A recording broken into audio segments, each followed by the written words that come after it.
màn chiều lung linh ngàn đài sen tỏa sáng dưới bóng từ bi.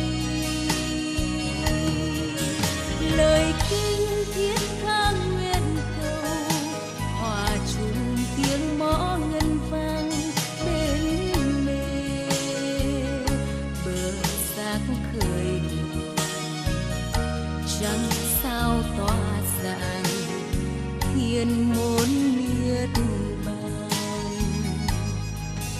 Chùa tôi dưới bóng trăng đàn em vui múa ca hồn nhiên tươi thắm như nụ hoa hồng nhung. Dù gian nan khó nguy, dù thân tâm xót xa, lòng tôi vẫn luôn giữ vững niềm tin.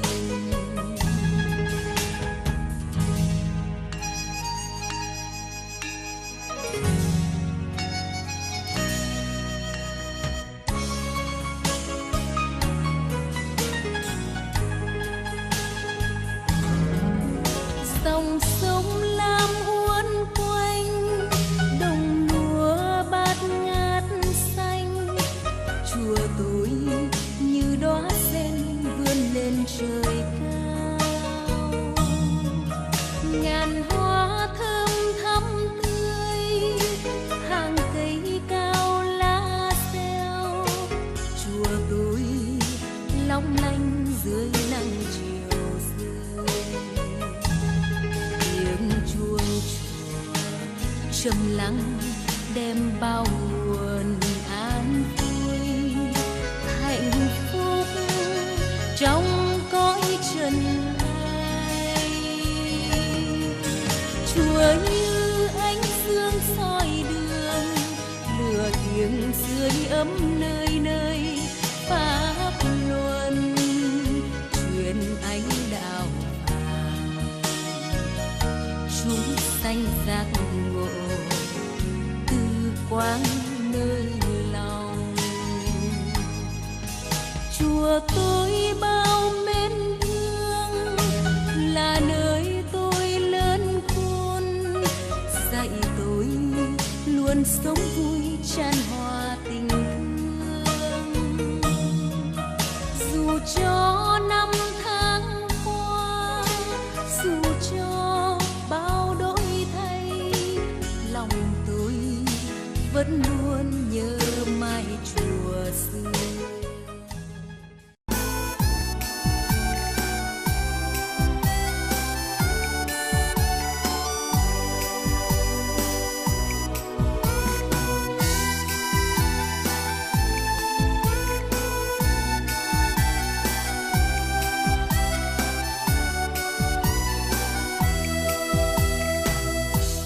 Niềm an vui vẫn luôn có thật, như bữa cơm thanh đạm dưa cà. Gian nan thôi người đừng đánh mất, khổ tâm đi tìm hình bóng đâu xa, khổ tâm đi tìm hình bóng đâu xa.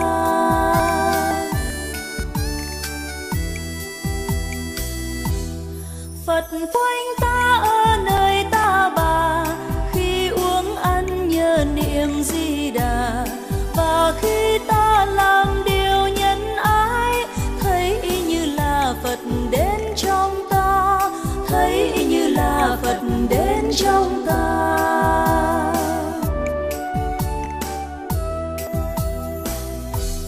Đời ta qua bao nhiêu phố phường, nhưng chỉ vui trên một con đường. Đường thanh cao dạt dào mưa pháp, sống trong muôn loài ngập nắng yêu thương, sống trong muôn loài ngập nắng yêu thương.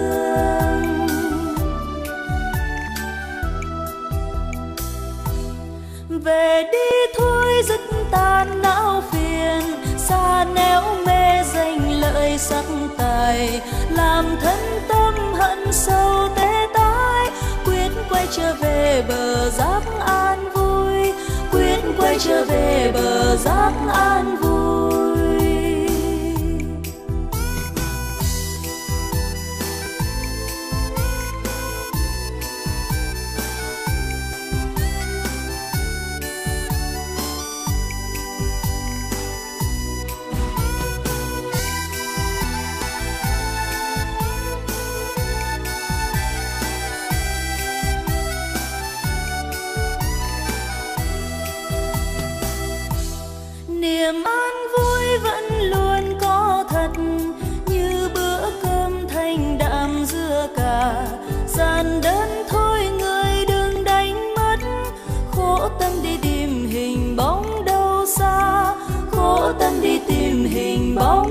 xa.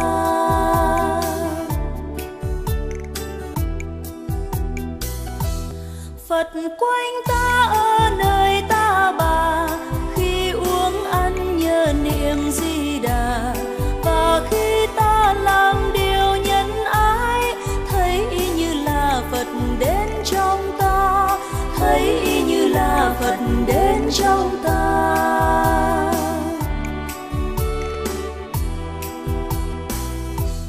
Đời ta qua bao nhiêu phố phường, nhưng chỉ vui trên một con đường. Đường thanh cao dạt dào mưa pháp, sống trong muôn loài ngập nắng yêu thương, sống trong muôn loài ngập nắng yêu thương.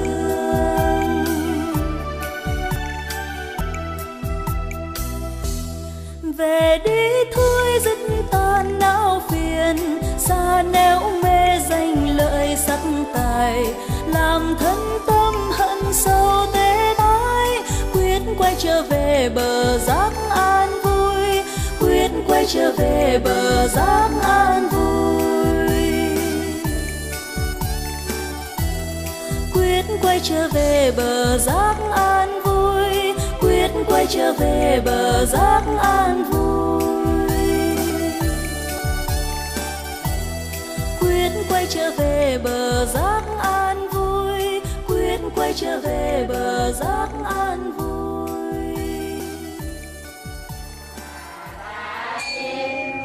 Một phát kiện liên với kiếp thân nga, đâu bi là gì ấy đại đệ tử với trời đế tất cả cùng là chữ thiên. Chúng hữu duyên kỳ duyên tất lập, dân sang trở bao châu, ra đồng trong tâm đức nước ra đầy chảy lợi. Nước Phật kia thường nổi nhạc trời, như đây ăn bữa cơm rồi, chạy đi khắp đủ đã hồi hộp mang. Xa lời có muôn ngàn công đức, con nước kia đúng bậc nghiêm trang.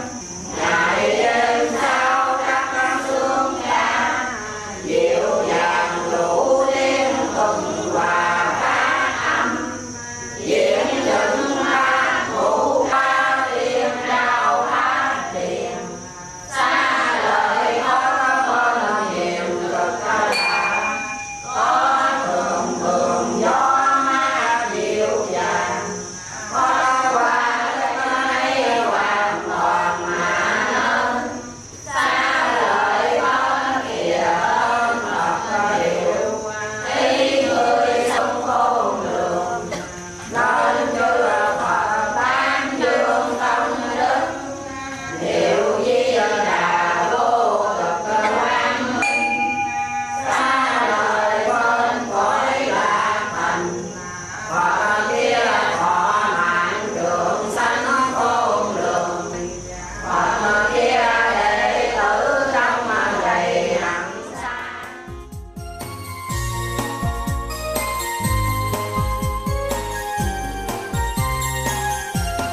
Ta hãy sống với những ngày đang sống, không giận mừng không oán ghét sầu thương, để cho lòng chan cháy khắp mười phương, như gió lộng mây ngàn trôi vạn hướng.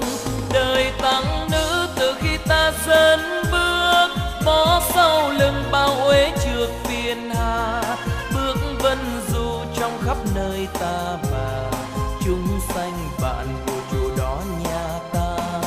Đường giải thoát sạch không bao cái có, sống tiêu dao không có gì buồn lòng, sống thanh lương đâu có chi đói lạnh, sống thanh bần giàu nghèo chẳng động tâm.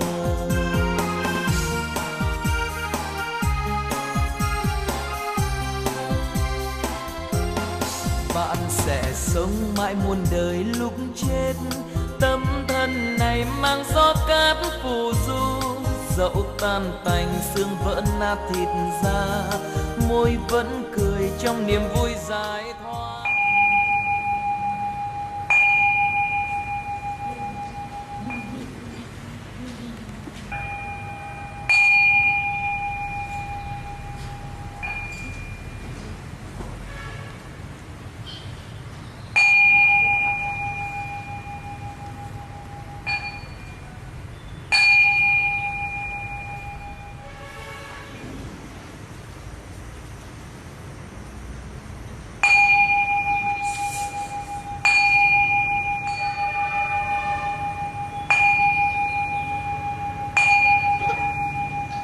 Kính thầy sư, có cô Kiều Châu ở Vĩnh Long xin đọc tờ tác bài.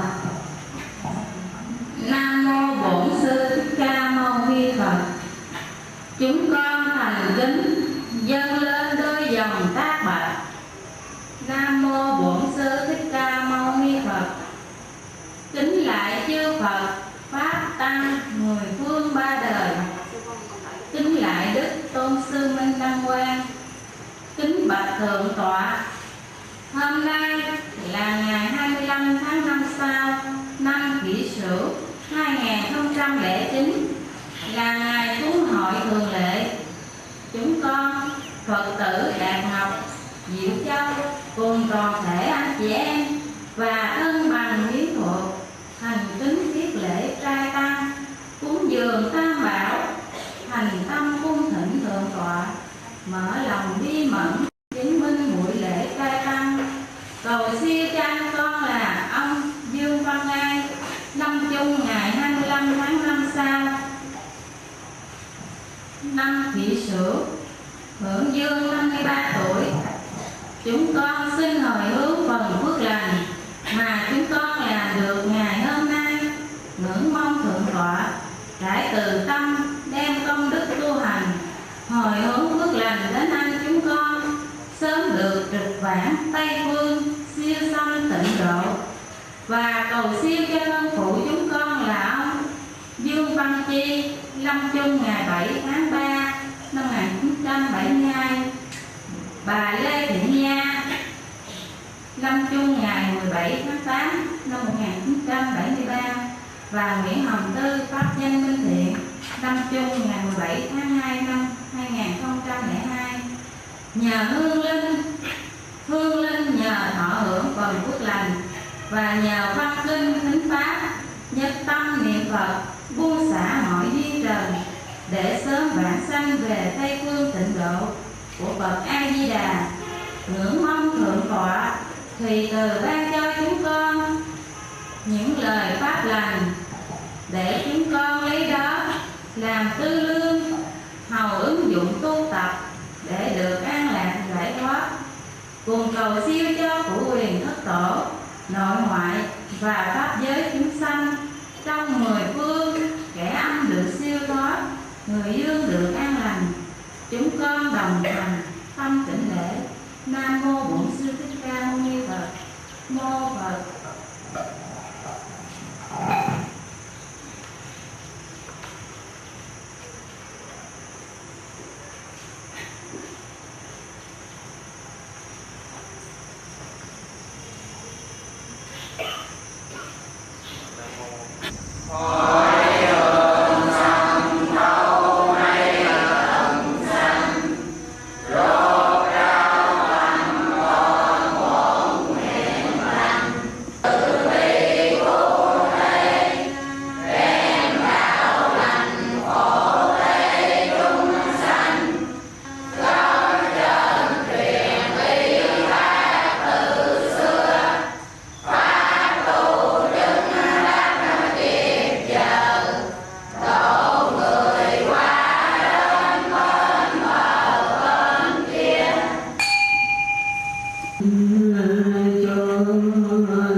Xin cho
thân thánh đâu nhường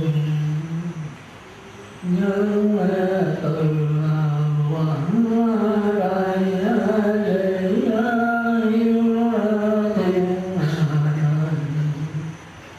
cầu xin cho tính chủ phá lòng không trần đặng chân ra tìm lên trời tân vĩnh phục tiên tánh đi chư Phật vừa lòng gương lành sáng tỏ ý cùng thâu phú quê tiền nào đó tuyệt nhìn chân san cũng thấy là người vô bán cầu xin cho chư Bồ Tát mau đến quả như lai cũng vương nơi tam bảo cầu xin cho tính chủ bảo đến quả Phật Pháp tăng tính chủ cũng dường Phật Pháp tăng chứng mình công đức nhờ tam bảo chủ tâm nguyện độ thiện duyên này tính chủ đời thêm phước lắm cầu sở ý điều thành tụng tình nhớ hành nguyện trở về này nỗi gieo nhân chẳng chẳng sao này chứng quả bồ đề đây thể lòng từ Phật Pháp tăng vì tâm tánh kính biết năng đem cho tính chủ phước thân tình xin lấy cho mình nghiệp khó khăn tính chủ từ đây đặt vững về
Kính lại Đức Thầy Thích Ca Mâu Ni Phật.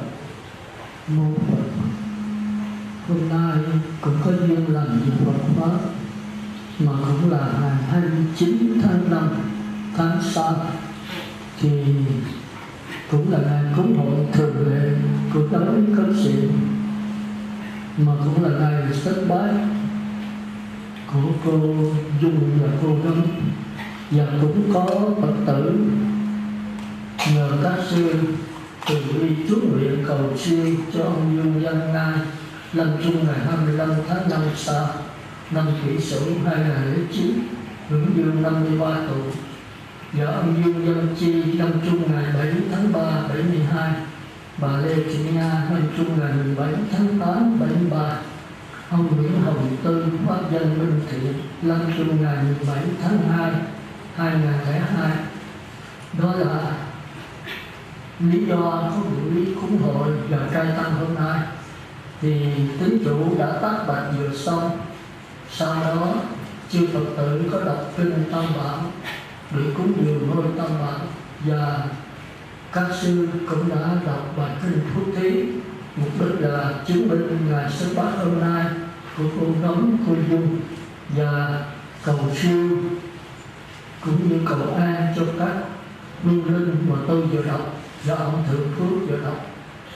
Thì trên thì cũng có chư Phật quá khứ và chân dung của Đức Tôn Sư Minh Long Quang chứng minh. Thì buổi cúng như vậy tạm gọi là viên mãn. Nhưng theo truyền thống của khất sĩ thì cái bài ngoan pháp để hướng dẫn Phật tử hữu hình hôm nay và các vô linh vô hình để giảng sanh về cõi tịnh độ của Phật A Di Đà Mô Phật. Thì hôm nay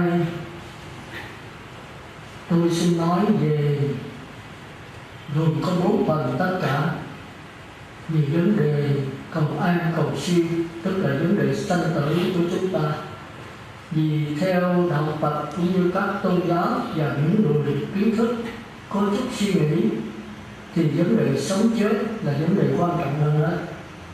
Bởi vì ai sanh ra rồi cũng phải chết, nhưng mà chết rồi đi về đâu, và chết rồi còn lại cái gì hay không, cái đó là vấn đề mà nếu một người đã là con người thì phải có sự suy tư về vấn đề đó.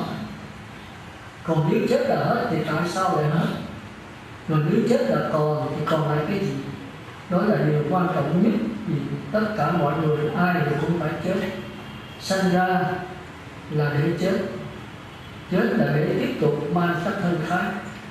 Nhưng mà cái gì mang sắc thân mới thì chúng ta phải nắm ngay bây giờ, và chúng ta có thể điều khiển nó đầu thai theo ý muốn của chúng ta hay không, hay là cao hơn nữa chúng ta có thể chấm dứt vấn đề đầu thai được hay không, hay là cao hơn nữa theo Bồ Tát về chư Như Lai là chúng ta thị hiện lại trở lại cõi đời này để làm thầy giáo, để làm hiệu trưởng, tùy thuận giáo hóa các chúng sanh đồng sanh về cõi cực lạc là thành Phật như mình, có thể được hay không? Thì Đức Phật trả lời đã xong. Sau bao nhiêu năm tu tập của Ngài thì hôm nay chúng ta lặp lại, tôi sẽ trùng tiên là những lời chỉ dạy của Đức Phật. Nhưng thì giờ có hạn, thì hôm nay tôi sẽ nói về vấn đề đầu thai theo ý muốn của chúng ta, cái thấp nhất, tức là phải đầu thai thôi. Nhưng mà đầu thai vào cảnh giới tốt, hoặc là đầu thai vào cõi giáo hội của Phật A Di Đà để chúng ta tiếp tục con đường chấm dứt luân hồi sinh tử, tức là chấm dứt đầu thai. Còn mà vấn đề chấm dứt đầu thai hay là tự tại tùy thuận đầu thai thì cái đó quá cao và cũng không đủ thời giờ để dạy, thì xin hẹn lại khi khác. Thì tôi xin thưa là chia làm 4 phần tất cả. Phần thứ nhất là chúng ta định nghĩa lại danh từ cầu an, cầu siêu, khai tăng và khai thị, nó giống nhau chỗ nào và khác nhau chỗ nào. Và phần thứ hai là chúng ta tìm hiểu coi chúng ta từ đâu đến đây. Trước khi cha chưa gặp mẹ chúng ta ở đâu, và khi đầu thai vào cảnh giới này chúng ta phải làm cái gì? Chẳng lẽ sống rồi vui thì cười, rồi buồn khổ thì khóc, rồi chết thì nhắm mắt ra đi, mặc kệ nó muốn đi đâu về đâu thì đi. thì uổng phí cho cuộc đời, cuộc sống của chúng ta. Chúng ta cần phải tìm hiểu, rồi sau khi chết chúng ta sẽ đi về đâu. Đó là phần thứ hai. Phần thứ ba là những cảnh giới, những cõi mà hiện tại chúng ta đang sống ở cõi nào, và khi chết chúng ta phải về cõi nào. Đó là phần thứ ba. Phần thứ tư là cách thức tu tập, như tôi nói lại, để chúng ta được đầu thai theo ý muốn. Còn nếu chấm dứt đầu thai và tự tại tùy thuận để giáo hóa chúng sanh thì có nó hệ chi khác. Tôi xin nhắc lại một lần nữa, gồm 4 phần. Phần thứ nhất là chúng ta định nghĩa lại những danh từ chúng ta thường hiểu lầm, là một là cầu an, hai là cầu siêu, ba là trai tăng, 4 là khai thể. Còn phần thứ hai là cái tiến trình của ngũ quẩn trong cuộc sống của chúng ta. Qua cái sắc thân này, tiến trình của 5 quẩn qua mắt, tai, mũi, lưỡi, thân, ý, óc, để chúng ta biết chúng ta từ đâu đến và rồi chúng ta sẽ đi về đâu. Và phần thứ ba là những cảnh giới mà hiện tại chúng ta đang sống, mà sống sao thì khi chết chúng ta sẽ đi về cảnh giới mà chúng ta đang hiểu biết đó, để chúng ta nắm vững rằng cái chết không có gì đáng sợ hết. Cái sống là ban ngày thì cái chết là ban đêm. Cái sống là tai mặt thì cái chết là bên mặt tay trái. Nó phải có vậy thôi.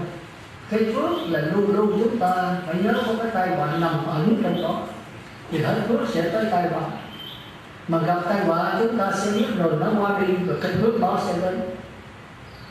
Thành ra chúng ta thường lòng chúng ta thích cái phước báo mà chúng ta lại sợ tai họa. Do cái lòng đó mà chúng ta đau khổ. Khi phước báo đến thì chúng ta lại quá vui. Mà phước báo đâu bây giờ đến hoài hoài, nó sẽ mất. Hãy mất thì tai họa đến, thì tai họa chúng ta sẽ quá buồn. Mà khi tai họa đến chúng ta chạy lung tung, chúng ta cầu ông sư này, ông sư nọ, ông thần, ông táo, ông trời hoặc ông địa tạng hoặc thập điện Diêm Dương, mà chúng ta quên rằng chính mình tạo ra cái đó thì không ai cứu mình được hết. Tất cả chỉ là tự nhiên thôi. Thành ra vấn đề là chúng ta phải thực hành ngay trong cuộc sống hiện tại của chúng ta. Hiện tại như thế nào thì tương lai sẽ như thế đó. Còn quá khứ đã qua rồi, chúng ta không có than tiếc được. Mà quá khứ là cái nhân, còn cái quả của quá khứ cũng ở trong hiện tại. Thành ra chúng ta phải hiểu cái đó. Cái hiện tại là quan trọng hơn hết. Hiện tại có sửa, có quyền cải sửa cái nhân của quá khứ và tạo cái nhân cho cái quả của tương lai. Thành ra tất cả đều nằm trong hiện tại. Cái nhân của quá khứ sẽ trổ trong hiện tại, và cái nhân của hiện tại sẽ trổ trong tương lai. Mà chúng ta cứ mơ mộng những cái quá khứ, và chúng ta nuối tiếc những cái quá khứ, và chúng ta mơ mộng những cái tương lai, thì chúng ta sẽ đau khổ. Chúng ta bỏ mất cái hiện tại. Hiện tại là tức là bây giờ, ngay đây và tại đây. Thành ra Đức Phật chia ra chúng ta có 3 cái nghiệp tất cả. Một cái nghiệp của xác thân, một cái nghiệp của miệng, và một cái nghiệp của ý, tức là tư tưởng. Nhưng mà rốt cùng rồi Đức Phật nói cái nghiệp của thân, tức là hành động của thân, hành động của miệng không quan trọng, mà quan trọng ở cái tư tưởng, cái hành động của ý của chúng ta. Thì hôm trước tôi có lấy một cái thí dụ đó. Thí dụ như là có một lão ăn mày nó đến xin một người thứ nhất là một nhà giàu, có tiếng ở cái tỉnh đó. Thì ông lão này cũng 80 mấy tuổi rồi, thì ông nhà giàu cũng 80 mấy, nhưng mà rất là bỏng sẻn. Thành ra chúng ta đừng tưởng đến người giàu là không bỏng sẻn là do cái tâm, tức là do cái ý. Thành ra ông chưa từng bố thí cho ai cái gì hết, mà bữa nay mà ngày đám cưới không con gái thì tất nhiên là nhà giàu người ta mời tay to mặt bự mấy ông lớn đâu.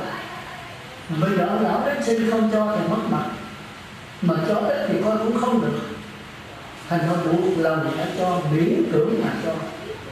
Nhưng mà trong tâm đó thì âm thầm lòng thầm nói là nếu ngày mai người đến nữa tao đâu rồi, tao chưa từng cho ai cái gì hết, mà hôm nay tao cho mà phải cho nhiều nữa, tức là đem 100.000 cho ông lão này. Mà với cái tâm bỏng sẻn lòng thầm như vậy, rồi ngày mai người đến nữa tao đâu mà, nếu không có khách thì bữa nay tao không cho mày đâu, tao sẽ đuổi mày ra khỏi nhà. Thì theo đạo Phật, cái hành động cho này không có phước mà lại có tội. Thì cái tội là do tâm. Còn ông lão sau khi nhận được 100.000 của người giàu có bỏng sẻn này rồi, qua nhà thứ hai cũng một ông lão nữa, cũng già của ông lão này, mà gia đình cũng giàu có, con cái gửi tiền về, ông xài phủ về. Ông thấy ông này cũng tuổi mình mà ăn xin nghèo đói rất rứt thôi ha, ông tội nghiệp. Ông nói tôi thấy ông cũng tuổi tôi mà tôi sung sướng quá đầy đủ, ông thì thiếu thốn đủ thứ hết, thôi tôi cho ông 100.000, ngày mai hay được khi nào ông có thiếu thốn ông đến tôi cho nữa. Thì với cái tâm tốt lành này, thấy mình cao hơn, mình giàu hơn người thấp, cái tâm này kêu là tâm cõi trời, chứ không phải của cái đạo Phật. Nghĩa là có cái rộng lượng, có từ bi, có bố thí, thấy mình cao hơn người khác. Cái tâm này là cái tâm của Phật tử đa số ở đây đi. Cái tâm này thì tốt, nhưng mà nó hẹp, chưa có rộng rãi được. Còn cái ngã bị thấy mình cao hơn người khác, cái đạo Phật nó khó vậy đó. Tuy là tốt đấy, nhưng mà giải thoát là không giải thoát được. Đây là cái xiềng vàng. Còn ông lão thứ nhất đó là cái xiềng sắt, xiềng sét, bỏng sẻn. Thì cũng là xiềng thôi, nhưng cái xiềng này là xiềng vàng, nó quý giá hơn. Còn ông lão ăn xin là qua nhà thứ ba là một vị thánh, đây là đạo Phật đấy. Thánh này thánh kêu mà tự độ đã xong, chấm dứt đầu thai như tôi nói là cái ông nhà giàu thứ nhất bỏng sẻn đó thì là đầu thai là cảnh giới 6, ngay bây giờ là đã cảnh giới 6 rồi. Thì chết giờ kiếm cái cảnh giới 6 mà sanh ra. Nếu bây giờ ông là người bỏng sẻn, là người cờ bạc rượu chè, thì đến nhà kiếm ông gặp, thì đến sòng bài kiếm gặp ông, thì chết rồi cái linh hồn ông sẽ kiếm gia đình đánh bài đầu thai của nó. Thành ra chúng ta thấy cảnh giới rất xấu như thế nào thì chết như vậy. Thành ra chúng ta đừng lo đến việc chết, chết là hẳn nhiên rồi. Mà vấn đề đầu thai cũng hẳn yên nó vậy, nếu sống thì sao thì chết vậy. Còn người thứ hai, ông lão thứ hai thì có cái tâm thiện của cõi trời, đây là cái xiềng vàng. Thì nếu mà đến nhà ông không gặp thì đến tỉnh xá, đến các chùa, là người Phật tử mà, thì gặp ông rồi. Thì ông chết rồi bỏ xác thân này, cái linh hồn kiếm gia đình đạo đức, gia đình Phật tử đầu thai rồi. Thành ra chúng ta đâu có sợ những người chết. Chết là chúng ta mang xác thân lành lặn hơn nữa. Nếu hiện tại chúng ta là người tốt lành, thì chúng ta thấy để ý người Phật tử mà thường thành nghe giáo pháp rồi, mấy người cờ bạc, mấy người rượu chè không bao giờ đến nhà người đó, nhà người đó cũng không bao giờ đi đến sòng bài. Thì khi chết cũng vậy thôi. Còn ông lão thứ ba này là một bậc thánh nhân, người cư sĩ cũng có thể đắc quả thánh đấy. Tức là vẫn đeo 100.000 cho ông lão này, nhưng mà không thấy có người cho, không thấy có người nhận, và không thấy có người được nhận. Tức là ông cũng là năm cũng tất cả đều là giải đối không có thật, do mắt tai mũi lưỡi kết hợp lại. Hay nói đúng là không có mắt tai mũi lưỡi, nó đó chỉ là một số điện tử đang quay vòng trong vỏ tượng, nếu nhìn sâu ra. Còn người đối tượng mình ông lão thì cũng giống mình thôi, cũng mắt tai mũi lưỡi tim can tỳ phế thận, hay nhìn sâu hơn nữa thì đó là một số điện tử đang kết hợp với nhau thôi. Thì số tiền cho cũng là một số điện tử thôi. Tam tư không tịch ba cái đều là chân không, đều là không có hình, không có tướng. Còn có hình tướng là tùy theo nghiệp chúng sanh là chụp mũ thôi. Chúng ta phải hiểu, nếu là người thì chụp mũ nước là nước, còn hóa học chụp mũ nước là H2O. Còn ngài điện tử thì nước là 16 điện tử âm, 16 điện tử dương. Còn ngạ quỷ thì nước là máu. Thành ra tất cả hình tướng này đều sai với sự thật, nhưng mà đúng với trình độ của mọi loài, mọi chúng sanh. Thì một vị đắc quả như vậy thì họ nhìn vào cái xác thân mình, nhìn vào ông lão, nhìn vào số tiền, chỉ là phát hiện từ cái chân không, từ cái không có hình tướng, chỉ là một cái dùng hào quang, một số năng lực thôi. Thì người này cho mà không thấy mình cho, không thấy người này. Thành ra nếu ông lão mà bước ra cửa rồi bắt đầu chửi lại, ví dụ người mà không có ân nghĩa gì hết, thì người này vẫn bình thản. Còn nếu ông lão mà khen, cảm ơn và lại được thì người này cũng bình thản. Thành ra đây là thánh tự độ ta xong. Còn nếu ông lão mà thứ hai tức là cõi trời đấy, mà chửi ông đó, ông có thể tha thứ. Ông nói ông già ngu quá, mình cho ông mà ông bước ra vừa ra khỏi cửa là ông chửi mình rồi. Thôi mình giàu có, mình biết tu, mình tha thứ ông. Còn nếu ông khen thì cũng vậy thôi, ông cho mình, ông biết ông này có thì cũng hơi mừng một chút thôi. Còn nếu ông lão thứ nhất ông bỏng sẽ nếu chửi là đánh liền đấy, không phải mở đâu. Thành ra cho cái tâm của mỗi người, mà cái cảnh giới hiện tại đau khổ hay là hạnh phúc hay là niết bàn là do ở cái tâm.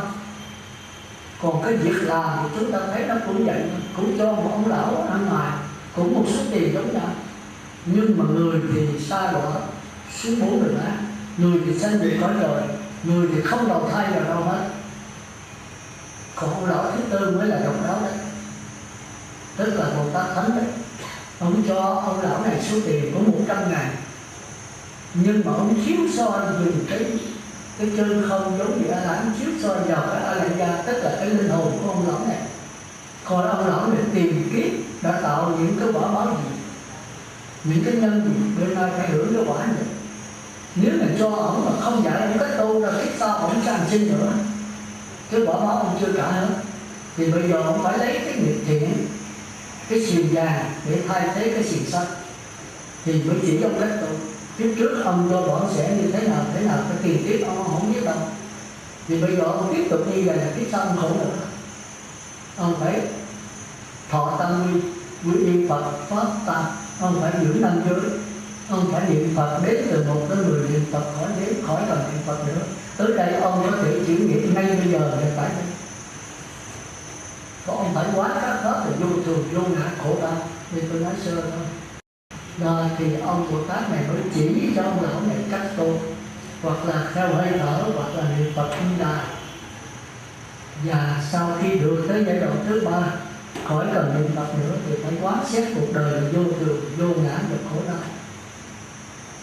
để được sanh vào cõi trời.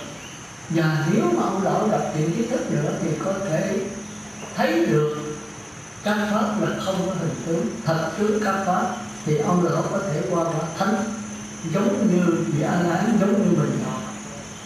Nên chúng ta phải hiểu đây là cái ví dụ để chúng ta thấy rằng trong cuộc sống của chúng ta, cái xác thân, cái hoàn cảnh không quan trọng. Không quan trọng không có nghĩa là không cần, nó rất cần cho người sơ cơ, nhưng mà nó chỉ là phụ thôi. Còn cái chánh tính là cái tâm.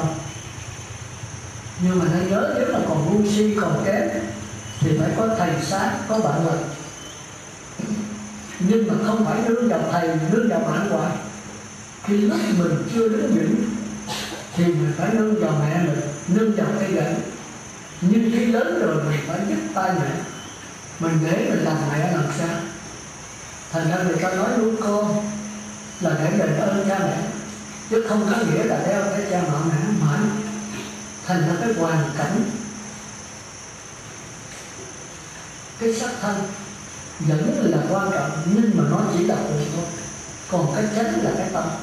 Khi mình được cái tâm rồi, bất cứ hoàn cảnh nào mình xấu cũng thấy an lạc hơn. Thầy sát bạn lành, nếu mà thầy ác bạn xấu thì mình đắc được cái chân tâm, mình có thể độ thầy độ bạn. Nhưng mà giai đoạn đầu chúng ta phải nương vào thầy sáng bạn lành. Mà nếu có thầy sáng bạn lành mà chúng ta không chịu học, không chịu tu thì có cũng như không. Thành ra chúng ta thấy thời Đức Phật ra đời đâu phải là tu hết đâu. Có nhiều người sanh vào thời Đức Phật mà không tu gì hết.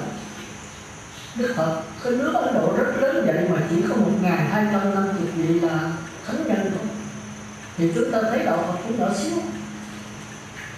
có nhiều người Đức Phật độ không nổi. Thành ra ai ăn thỉnh Phật còn chúng sanh còn đau khổ nhiều, thỉnh như ai ở lại. Thì Đức Phật Thích Ca trả lời: A Nan ơi, chúng sanh nào có duyên với ta, ta đã độ hết rồi. Còn những người không có duyên thì ta cũng chịu thôi. Chứ không phải Đức Phật làm cái gì cũng được, không phải vậy đâu. Là làm cũng phải theo nhân duyên thôi. Có duyên thì mới độ được, còn không duyên là phải chịu. Duyên là cái gì? Là có cái cảm ứng ở nhiều tiết. Người đó có cái trình độ tới nơi tới chốn. Ví dụ Đức Phật muốn đưa người đó lên lớp 12 thì trình độ người đó phải chịu học. Nếu mẫu giáo người đó cố gắng thì này có thể tu được. Thành ra tôi thường dạy cho Phật tử nào đến với tôi mình nói con bệnh lắm xưa vậy, con lo cho con cái có ra thất rồi đó thì con sẽ đến, con sẽ tu, học hỏi sư con tu. Tôi nói như vậy thì đi về đi, tìm vô là chưa tu luôn. Một người không có ý chí là không làm gì được hết. Người không chí như thuyền, không lái như ngựa, không cương mà trôi dạt lâm mông, không ra thế nào cả. Mình phải tự lực thì tha lưỡng Đức Phật và của các bạn mình mới giúp đỡ mình trở được. Đức Phật là một ông bác sĩ, một ông lương y đại tài, ngài bắt mạch đúng, ngài cho thuốc đúng. Nhưng mình nói là Đức Thế Tôn thuốc đắng quá, ngài uống giùm con luôn, thì không có ông Phật nào làm được cái đó hết. Thì hôm nay tôi cũng trùng tuyên lời Đức Phật lại thôi. Là Phật tử có chịu đi nghe không? Là phần Phật tử, bổn phận tôi là hết rồi đó. Tôi làm sao chỉ cho rằng cho rõ cái đường đi đất nước. Người Phật tử chịu đi hay không là do Phật tử. Thành ra đừng có tưởng là tôi đi khai thị cho người chết là tôi muốn cho họ chết là chết. Đúng người nói vậy là không đúng đó. Tôi không có cái quyền đó đâu. Ai Di Đà tôi không làm được cái đó, đừng nói là tôi. Chịu chết hay không là do người đã nói đó. Nếu họ hiểu cái xác thân này là giả tạm, trước sau thì cũng chết, họ đồng ý, họ tha thiết, thì A Di Đà mới hiện ra và mới có thể tiếp dẫn mình được. Chúng ta nên nhớ có hai cách chết. Người Phật tử đây nghe tôi hiểu. Một cách chết tên là cái thọ mạng mình đã hết. Một cách chết nữa là lấy thần thức ra khỏi cái thọ mạng này. Chẳng hạn cái xác thân chúng ta có 6 cái vấn đề. 1 là mắt, 2 là tai, 3 là mũi, 4 là lưỡi, 5 là thân, 6 là óc. 6 vấn đề này đều cho cái luồng điện linh hồn điều khiển đó. Nếu như chúng ta nên sắp 6 vấn đề thì chỉ có một dòng điện thôi. Đứt cái dòng điện vô đó thì 6 vấn đề không chắc. Mà khi 6 vấn đề này đứt hết thì cái luồng điện nó đâu có chết, nó nằm ở trên không gian đó. Đủ điều kiện nó phát hiện, không đủ điều kiện thì nó ẩn trên không gian đó.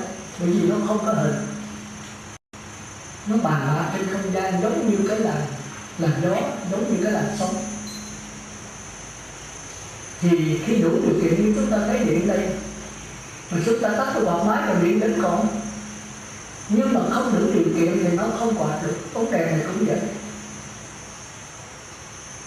Thành ra chúng ta đợi 6 vấn đề rất là mắc đuôi, tai biết, mũi ngạt, cái xác thân này, cái tim nó đập thì chúng ta chết. Cái đó kêu là vấn đề đứt bóng, cái thọ mạng chúng ta đã hết. Thì chúng ta làm được cái đó, bây giờ chúng ta muốn sống cũng được, vấn đề nó đứt rồi, bây giờ muốn sống cũng được, biết là cái xác thân. Vấn đề xác thân nó đứt rồi, người đó không chết. Rồi vấn đề của con mắt đứt, người đó có thể còn sống, nếu xác thân còn sống. Nó thấy một cảnh, lỗ tai biết rồi không còn nghe, vẫn còn sống. Cái miệng câm rồi vẫn còn sống, mà xác thân là chết rồi thì tim. Thành ra xác thân là cái chỗ phát hiện của mắt, tai, mũi, lưỡi. Nó là cái chánh. Nhưng mà cái quan trọng nữa là cái óc. Cái óc là cái chỗ phát hiện của tư tưởng. Thành ra người bị vững não hay là đứt mạch máu não, người đó còn sống, cái xác thân còn sống thì vấn đề xác thân vẫn còn. Nhưng mà cái thân địa không còn. Còn nếu mà đứt cái dây thần kinh xác thân bát thân rồi thì cảm giác của con nửa thân thì không còn cảm giác nữa. Cảm giác khác với tư tưởng nha. Cảm giác là cái biết dễ chịu, khó chịu, chưa có phân biệt. Còn tư tưởng là cái phân biệt, hai cái khác nhau. Thành ra những người bác thân đến người đó vẫn còn phân biệt, lợi biết đây là bà A, bà B, đây là cha mẹ anh em biết hết, nhưng mà chích vô cái bữa rửa bán thân rồi người ta không biết lại. Cái cảm giác dễ chịu khó chịu đã nứt rồi, cái bóng đèn nó nứt rồi, còn nếu nứt nguyên cái bóng đèn nữa này thì chết, đứt có nửa bóng nửa bên thôi. Còn mà cái sắc thân còn mà cái ốc đã nứt rồi thì người đó đến mà trong cái kim vô trong mình nó biết rồi đó rút tay rút chân. Nhưng mà cha mẹ lại hỏi con biết ai không, thì ngó thì không con mắt còn, nhưng mà cái ốc này đã nứt rồi, kêu là những não. Đây tôi nói sơ thôi. Đó, thành ra chúng ta có hai cái chết. Cái chết của bậc thánh là không dựa vào mắt tai mũi lưỡi nữa, mà dựa vào cái linh hồn luồng điển. Khi sáu bóng đèn còn họ lấy cái luồng điện ra khỏi thể xác là thể xác chết liệt.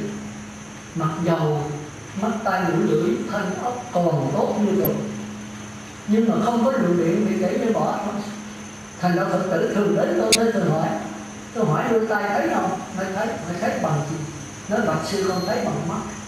Tôi nói ông bà nghe không? Nói bạch sư nghe mà lỗ tai.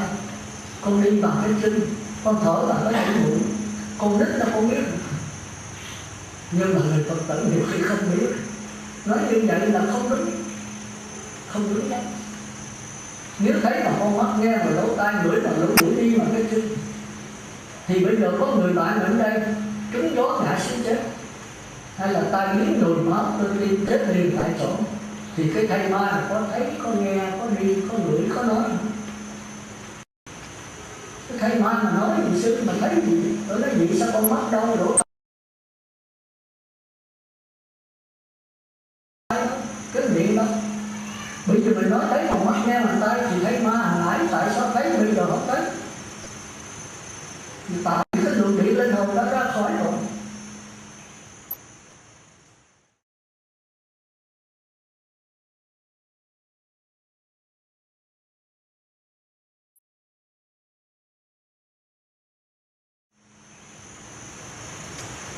Cái mắt tai mũi lưỡi vẫn còn tốt, nhưng mà luồng điện đã khúc rồi. Thì các bậc thánh người ta chết bằng cách đó. Người ta không có bệnh hoạn gì hết, người ta muốn chết là chết. Người ta muốn 5 phút chết là ngồi kiết giờ ta đi liền. Thì ông bà mới thấy là cái người tu đắc quả là chỗ đó. Kêu là thâu thần mà tịch diệt, lấy cái thần thức ra khỏi thể xác là chết. Thì quý vị làm gì được không? Chắc chắn là không được. Đợi cái thọ mạng mình gần hết thì mới chết. Mà nhiều khi cái thọ mạng mình còn 5-10 ngày, 1-2 năm nữa, mà bị quả phải nằm 2 năm như vậy, nó nằm một chỗ lỡ lưng hết, mà muốn chết không được. Bị bóng đèn không có lúc đợi bóng đèn hết cái tuổi thọ đó. Thì như thế này đó, chúng ta muốn chết thì không chết được. Nhưng mà Phật A Di Đà có thể giúp chúng ta chết. Là Ngài dùng cái sức mạnh của Ngài, cái Phật lực Ngài giúp mình lấy cái linh hồn ra khỏi thể xác.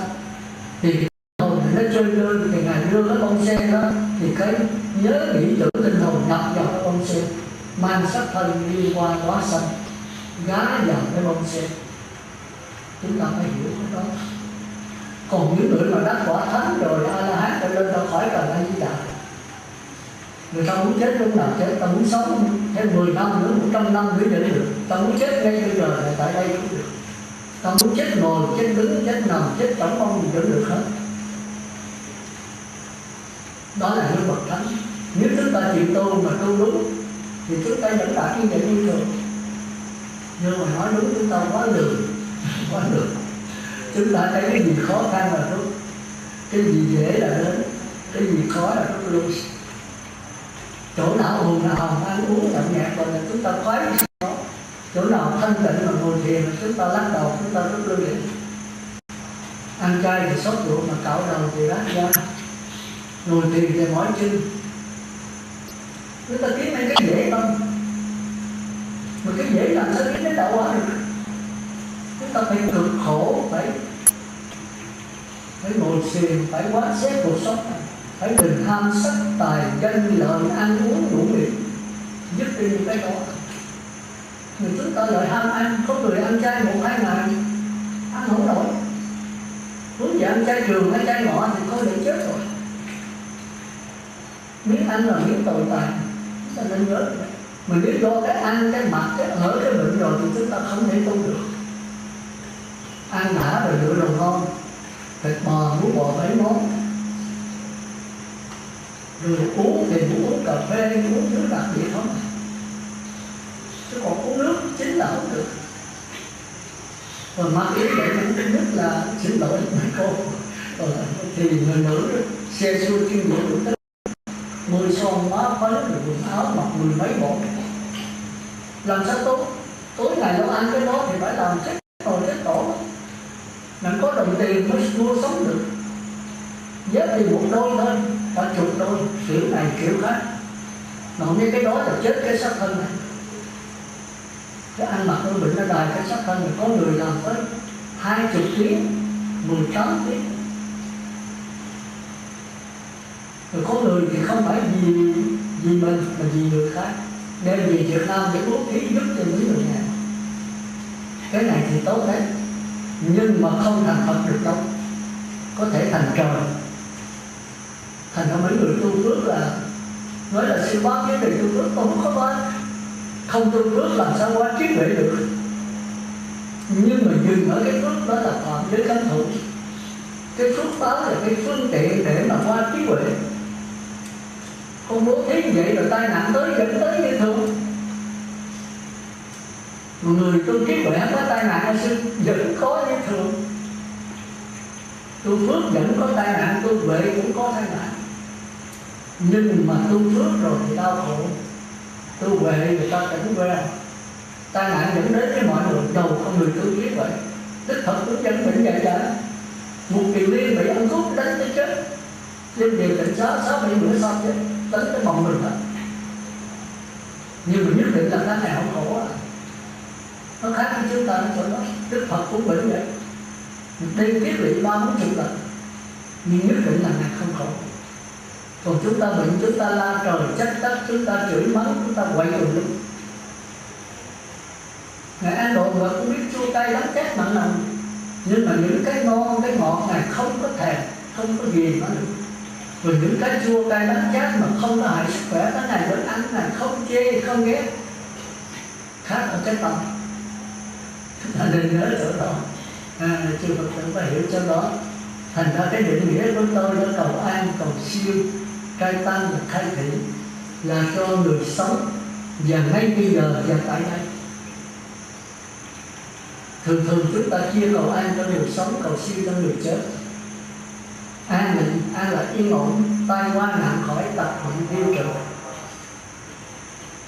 Thành ra người sống phải tai qua nạn khỏi, người chết không có tai nạn sao? Rất nhiều khi mang thân thú, mang thân này kia khổ cực, nó cũng là tai nạn gì. Rồi siêu là vượt lên, người chết vượt lên thì siêu, người sống không lên tốt được sao? Nếu mà giờ tôi ăn thịt, uống rượu tới cờ bạc thì gia đình của tôi đó là cái địa ngục trần gian. Bây giờ vô nghe ông sư ông giả rồi biết rồi thọ giới ngay bây giờ là tại đó. Thì giờ thọ giới tại đây ngay bây giờ biết gia đình thành thiên đường trần gian. Khi về nhà tôi biết hết. Thì bây giờ vợ con là rất là mừng. Mỗi lần đi ngã bên đi ngã bên kia vợ con chạy mất hết, bỏ cái nhà trống về đọc chén đọc đồ vậy không. Bây giờ biết bổn phận người chồng, bổn phận người cha thì vợ mình rất mến kính mình, con mình rất mừng cha được vậy. Thế nên tất cả chỉ là đổi cái nhận thức, đổi cái tâm mình. Đổi đây bây giờ là tại đây thì hoàn cảnh đổi gì. Cái đạo Phật hay chỗ đó. Mà đổi là không phải do bắt buộc nha, mà do chính mình hiểu biết. Như cái ông gì đó, ông bệnh hoạn đó rồi, ông không tiền, ông thì có mẹ ông bất hiếu, tối ngày đôi nhậu thôi. Tới chừng bệnh nặng quá rồi gửi cho người chị nói mày phải vô thọ giới với ông sư. Ông sư khai người ta gửi tiền cho mày mà tao giúp đỡ mày. Vô đây thọ giới, tôi có hay gì đó. Thì tôi thấy rồi đó, người kia cũng tỏ lại không thọ. Bây giờ kẹt vì vấn đề tài chính, kẹt vì tiền, người chị nói bây giờ mày ấy thì tao gửi tiền rồi, mày phải thọ. Vô đây thọ đâu có giữ được. rồi miễn cưỡng bị bắt buộc phải thọ. Rồi bạn nhậu cái rượu rồi cũng nhậu lại. Thành ra cái thọ giới là phải có sự hiểu biết. Phải là tôi biết vậy là tôi không trì giới đâu. Thành ra mình tu là vì miễn cưỡng, vì tiền bạc, vì nể ông sư thì thôi đừng có tu. Tu là phải do mình hiểu biết, ăn cơm mà biết mùi vị thì chúng ta mới thích ăn. Thành ra Phật tử phải hiểu, thành ra đến đây là tôi cải sửa cái hiểu biết không? Cái hiểu biết là đúng đắn. Thì chính cái đúng đắn này đem đến cuộc sống là hiện tại hạnh phúc. Mà bây giờ hạnh phúc rồi chết đau khổ đâu có vụ đó được. Mình gieo cái nhân hậu tâm sành mà bây giờ lên cái trái chanh nó có vụ đó được. Có mình gieo hậu canh nó lên cây chanh trái chanh, nhưng mà có quyền không làm trái chanh mình chặt nó. Cái đó đạo Phật kêu là chuyển nghiệp. Thì chuyển nghiệp khó, con người phải có ý chí mạnh mẽ, phải có một sự tu hành. Thành ra tóm lại tôi nói cầu an cầu siêu là cầu hiện tại cho người sống. Và sống làm sao thì chết như vậy. Thành ra tôi ít có chịu mà cầu cho người chết. Như vậy còn người thích không kết quả hả sư? Tôi nói vẫn kết quả, nhưng mà tôi không biết được không. Thành ra tôi làm cái gì mới mạc là tôi ít có chịu làm. Nhưng người sống thì kết quả liền. Bây giờ thí dụ cha mẹ anh em mình có người chồng một chồng mạc đủ chèn, giờ tới đây nghe pháp rồi xin hỏi giới là tôi thấy kết quả liền. Hỏi giới là do mình hiểu biết. Vì người vợ mình quá nhiều từ lúc hỏi giới với sư rồi không chịu sống cuộc sống đàng hoàng. Không đâu phải là con người nữa. Nhưng mà cái nhậu vô rồi mất ký, rượu vào thì lời ra, mà không uống rượu ông rất là đàng hoàng sinh. Như vậy là do rượu làm cho cái trí óc mình nó điên loạn. Mà mình tưởng là uống rượu nó tốt, nhưng có hiểu biết sai lầm. Ở ngoài thường ta có những cái buồn khổ gia đình, rồi buồn khổ khi đi làm việc, rồi phe đảng này phe đảng kia vì khổ quá không biết làm sao. Thì bây giờ mượn rượu để quên khổ. Thiệt mượn rượu uống say rồi đâu còn nhớ gì nữa. Nhưng không còn nhớ cái gì thì quậy. Rồi sau khi say rồi tỉnh rồi cái khổ nó lại khổ thêm. Cái bế tắc càng bế tắc thêm. Chỉ bằng mình phải thọ giới, mình phải suy nghĩ, mình phải cái tâm tỉnh táo, mình mới quán xét cuộc đời. Mình thấy cuộc đời là cái tu hát, là cái tu hát thì mình chấp nó thì mình khổ. Cuộc đời nó là vô thường, mà mình muốn nó thường còn. Cuộc đời nó là vô ngã, không có cái ta, mình muốn nó sống hoài thì làm sống chịu đấy. Vì có sống là có chết. Mà có nhà cửa, có tiền bạc, có xác thân thì phải có chết. Có tiền bạc rồi phải mất. Thì nếu hiểu được cái đó thì bây giờ có phước đến thì mình cũng không mừng quá 5 phút thôi. Rồi có tai họa đến mình cũng buồn 5 phút thôi. Là do có sự quán xét. Mình sống rất là hạnh phúc, mà hạnh phúc đây là hạnh phúc của cõi trời, hạnh phúc đối với đau khổ. Còn cái hạnh phúc tuyệt đối là phải thấy rằng không có mắt tay mũi lưỡi, không có người ta, không có trâu bò gì hết đâu. Đó chỉ là cái năng lực, một cái điện tử đang trôi chảy trong vũ trụ này thôi. Thì bây giờ nó qua đạo Phật, tức là con người không còn chấp, không còn dính mắc cái gì hết. Có giàu sang cũng không mừng, có thành công cũng không mừng, có thất bại, có đau khổ, có nghèo đói cũng không buồn. Vì biết đây là cái tù hát thôi. Nếu cái gì đóng tù, quý vị biết là đóng tù, quý vị nó rất là tỉnh táo. Và đóng tù mà nghĩ là thật khi mình làm vua của mình rồi, mình tưởng là vua thiệt. Rồi khi ông vua mà bị tội nặng phần nó lên nó chặt đầu cái mình khổ. Nhưng mà nếu mà biết là tù hát thì cực ren và hạ tù xuống thì đâu có chết gì. Mà ít ai mà tỉnh được. Thành ở đây tôi nói cầu an, cầu siêu, cai tăng là người giúp cho người chết. Sau khi chết rồi tới linh hồn về đây nếu mà chưa đầu thai, hay là nếu đầu thai rồi cảnh giới xấu rồi bây giờ kêu thì cái linh hồn nó đến liền. Thì cái đó tôi không biết. Tôi nói thật, có, trong kinh nói thì chắc chắn phải có. Nhưng mà đâu có gì ai lại. Người ta thấy cái chư thiên hay là cái vong linh nó nằm ở trên không gian này. người ta sẽ nói chuyện với chư thiên đó, với đông linh đó, thì họ nghe họ siêu thật. Còn tôi nói chuyện với quý vị tôi thấy thực tế, quý vị mà thấy đau khổ rồi quý vị thọ giới thì sẽ bắt đầu dùng, bắt đầu kinh vào Phật pháp tăng tin vào tôi, nhờ cái đức của tôi các vị giữ giới nó dễ dàng hơn. Thì tôi rất mừng, rất là thực tế, quý vị được ích lợi, tôi được ích lợi, tất cả quý vị đều sung sướng, đều hạnh phúc nếu giữ giới, nếu có cái hiểu biết đúng đắn. Mà hiểu biết đúng đắn của quý vị thì sao? Đem lại an lạc cho chính quý vị, đem lại hạnh phúc cho chính mình, cho vợ con mình, cho cha mẹ mình, cho tôi luôn, và cho cả xã hội, cho cả thế giới này luôn. Thành ra mình sống là sống giới, sống chung, mình hư là làm hại tất cả mọi người. Ví dụ mình giữ giới rồi phá giới rồi mình bị chính quyền bắt, ví dụ mình sát sanh, giết người hay là trộm cắp lấy của chính của bắt mình ở tù hoặc là tự hình, thì tôi nghe tôi phải buồn chứ sao? Do tôi thiếu đức, học trò hư là tại thầy, con hư là tại cha mẹ ảnh hưởng, chứ không lẽ cái gì mà sát sanh hay trộm cắp mà tôi ở tù không có chuyện đó. Nhưng mà tôi thiếu đức, ông họ dưới ông sư đó, ông sư thiếu đức, thành ra ông có giữ được. Mà nếu mình ở tù mình bị chết nữa thì sao? Vợ con mình khổ, cha mẹ mình khổ, cha mẹ bên vợ, cha mẹ mình khổ. Thành ra mình nghĩ, đừng có nghĩ là mình sống vậy muốn làm gì làm, không được đâu. Mình sống là sống với tất cả. Thành ra luôn luôn phải nghĩ làm sao mình sống cho một người tốt. Trước tiên là cho chính mình, sao là ảnh hưởng đến tất cả mọi người. Phải luôn luôn nghĩ được đó là một sự thật không? Thành ra trái tăng cũng vậy, trái tăng thường thường bốn vị là cầu cho người sống và cầu người chết. Thì tôi rất thích cầu cho người sống. Nhưng mà tôi biết trong đó có người chết, nhưng mà tôi không thấy rõ đâu. Còn người sống tôi thấy rất rõ. Còn cái thứ tư là khai thị.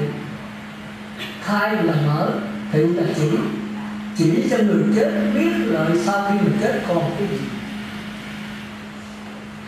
Có nhiều người tôi đến hỏi là bà sợ chết không? Con rất sợ chết. Sư làm sao cho con sống? Tôi nói khi làm sống không được đâu, tôi làm cho bà chết thì được. Bởi vì cái sức, cái thọ mạng bà đó hết, bác sĩ đã chạy rồi. Thì bây giờ bà có thể nằm 5 ngày, 10 ngày, 1 tháng nữa bà mới chết. Thì 1 tháng đau khổ này nhức nhối để rồi bà chết. Bây giờ bà chết liền ngay bây giờ. Thì cái đó không phải tôi làm được đâu, mà Phật A Di Đà. Mà bà phải cảm thì A Di Đà mới biết được. Mà cảm là khi nào bà nhớ, bà nghĩ, bà tưởng tới A Di Đà, đừng nhớ nghĩ tới con cháu, đừng nghĩ cái gì hết. Thì A Di Đà mới hiện đó. Có người con nào mà kêu réo cha mẹ một cách thiết tha mà cha mẹ không hiện đến bao giờ, không có việc đó. Thành cái vấn đề giảng sanh là do người đã tốt. Mà nếu bây giờ tôi không chịu chết, A Di Đà không làm gì được.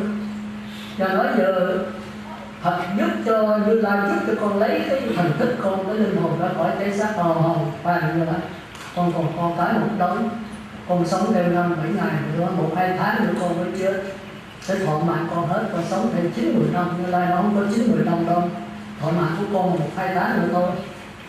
Thì bây giờ con để cái bóng nó đứt thì con chết thì cũng được. Nhưng mà trong đau đớn, rồi chừng đó cái linh hồn không nhắc dưỡng, không biết ở đâu, con chui từ bậy từ bạ. Do mình con chó, con heo, con gà, con vịt. Còn nếu con tha thiết, A Di Đà sẽ dẫn con vào giáo hội của A Di Đà, con sẽ xuất gia được tu bên đó, thì một đời con thành Phật. Thì nó rõ ràng như vậy. Ai mà không chết, Phật Thích Ca còn phải chết, mà muốn như mình hết thuốc gì. Để có sát thân là phải có chết, có sanh là phải có tử. Tử để làm cái gì? Tử để rồi sanh thân khác. Hãy có ngày thì phải có đêm, có đêm rồi thì phải có ngày. Và ngày đêm cứ tiếp tục mãi vậy. Cái hiện tượng tới bao giờ cũng vậy. Hãy có bề mặt thì phải có bề trái. Bề mặt càng lớn chừng nào thì bề trái càng to chừng ấy. Thành ra lúc sống mà làm phước nhiều thì mình phải phước nhiều. Lúc sống mình sáng suốt thì chết mình sẽ chịu đánh giới sáng suốt. Thành ra chúng ta phải tuân ngay bây giờ là tại đừng bao giờ hẹn. Có người hẹn với tôi tôi là con sắp xếp trong 1-2 năm nữa là con xong mà sinh. Tôi nói bà sống cái chừng đó không? Cái này không hoài. Thành ra có một vị tỳ kheo hỏi nhau bàn những đời sống chết. Đức Phật lại mới hỏi: này các vị tỳ kheo, hỏi người thứ nhất, con biết đời sống của con người bao lâu không? Họ nói: bạch Thế Tôn, đời sống con người bằng một giấc ngủ. Khi leo lên giường đó, bỏ dép ra rồi không còn mang dép trở lại, đó là cái cuộc sống con người. Đức Phật nói: ông không hiểu đạo. Tôi thấy trả lời vậy, cuộc sống con người chỉ có 5-6 tiếng hồ thôi. Đức Phật nói: ông không hiểu đạo. Đức Phật hỏi vị tỳ kheo thứ hai: đời sống con người bao lâu? Ngài nói: bằng một bữa cơm. Bắt đầu ăn cơm cho tới no tàn là cuộc sống người có nhiêu là chừng tiếng nửa tiếng thôi. Đức Phật này ông cũng không hiểu đạo. Cái kia là 6-7 tiếng là một đêm ngủ, mà phải ngủ 5-6 tiếng đồng hồ. Thì cuộc sống con người chỉ có 5-6 tiếng là quá ngắn ngủ. Đức Phật nói: ông không hiểu đạo. Một cuộc sống của con người bằng một bữa cơm, tức là nếu ăn lâu thì tiếng 2 tiếng, mà có người có 15 phút thôi thì cuộc sống của người 15 phút.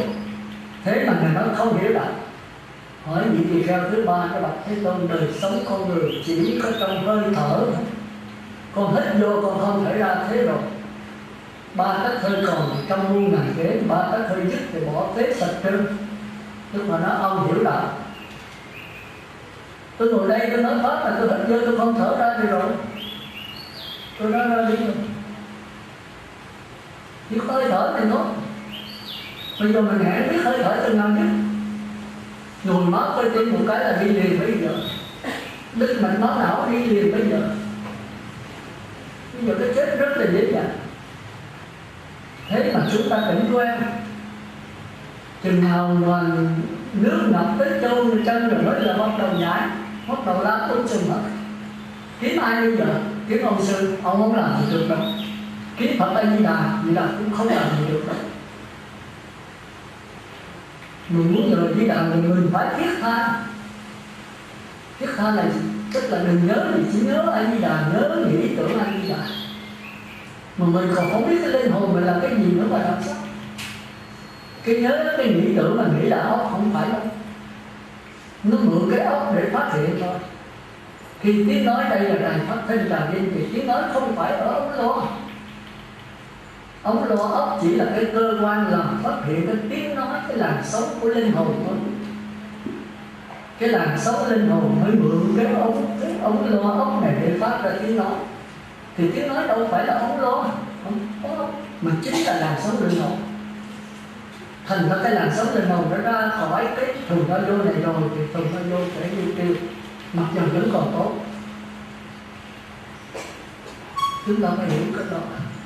Thành ra thay vì là người, ông sư phải chỉ cho rõ xác thân phải chết, còn cái linh hồn không bao giờ chết. Khi xác thân của bà bạn chung đứt bóng rồi thì cái linh hồn nó dơ dẫn. Thì thay vì bây giờ dơ dẫn mình kêu gọi A Di Đà Ngài đến đi, rồi Ngài sẽ giúp cái linh hồn mà ra khỏi xác thân sống hơn. Mình không đủ định lực, mình nói mình tu không được định lực như vậy. Thì A Di Đà sẽ có thật lực, Ngài có thể giúp cho mình mà mình phải đồng ý. Thì Ngài nói mình đó cũng giống như nhà khoa học, mình không thấy nước là H2O thì các ngài sẽ dẫn mình đến đó cho mình phải qua cái phòng thí nghiệm. Thì đây cũng vậy, mình đồng ý Đức Phật sẽ đưa cái linh hồn mình ra khỏi thể xác. Thì cái đó là cái hay của pháp môn Tịnh Độ. Thành ra chúng ta thấy có người nằm một chỗ 2-3 năm, 3-4 năm không chết. Nhưng mà đến khi tôi giải họ hiểu rồi, họ nói giờ con chịu chết. Bây giờ làm sao con chết chứ? Tôi nói dễ thôi. Bà có nuối tiếc cái gì không? Trong gia đình còn có nuối tiếc, còn có ân hận cái gì, cần chối lại cái gì không? Và cho tôi biết, tôi nói lại. Nếu không thì bà chỉ nhớ A Di Đà, nghĩ A Di Đà, tưởng A Di Đà, đừng nhớ cái khác nữa. Thì bảo đảm A Di Đà sẽ hiện thôi. Không bao nhiêu đó thôi. Và bà đồng ý chết. Nên bà chịu chết, và bà nói A Di Đà hay con đồng ý chết, A Di Đà hiện ra cho con. Nam mô A Di Đà Phật, nghĩ A Di Đà, nhớ A Di Đà, tưởng A Di Đà. Thì Ngài nói vậy đó. Nên như vậy, còn nếu mình nghĩ tới con, nghĩ tiền bạc, nghĩ A Di Đà làm sao này hiện được? Tâm mình tùm lum á, tùm lum thì giảm sanh rồi khỏi tùm lum.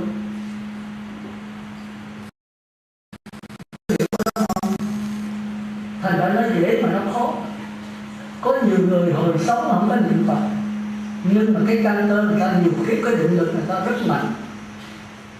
Cái giờ chót người ta nghe tôi nói rồi ta tập trung ta niệm, người ta vẫn chết giảm sanh như thường. Có người niệm Phật hồi nhỏ mà tới lớn còn bị nói con cái này kia được dọc này kia rồi không nhớ tới Phật được, không giảm sanh. Thì tất cả đều do cái tâm của mình thôi, thành ra mình phải tập cái tâm ngay bây giờ. Đừng có chờ đợi cái việc cuối cùng. Mình biết cái tâm mình yếu là làm sao giảm sanh. Mà cái tâm yếu như mình bền chí làm hoài thì nó sẽ mạnh đó. Nhiều có chí thì làm cái gì không được hết. Mà có chí là phải bền, té là phải điều gì. Thành ra trong kinh Đức Phật nói kẻ đáng không phục nhất là người vấp ngã rồi biết đứng dậy dương mình đó. Ai mà trong đời không từng hơn một lần vấp ngã. Cuộc đời này sanh ra là thất bại qua thất bại này tới thất bại khác. Nhưng mà mỗi một lần thất bại là một lần ý chí mình mạnh hơn, mình kinh nghiệm hơn, mình đứng dậy vững bước hơn. Thì người đó thành công đó. Thành ra trong kinh Đức Phật nói những việc tu theo đạo Phật rất là dễ.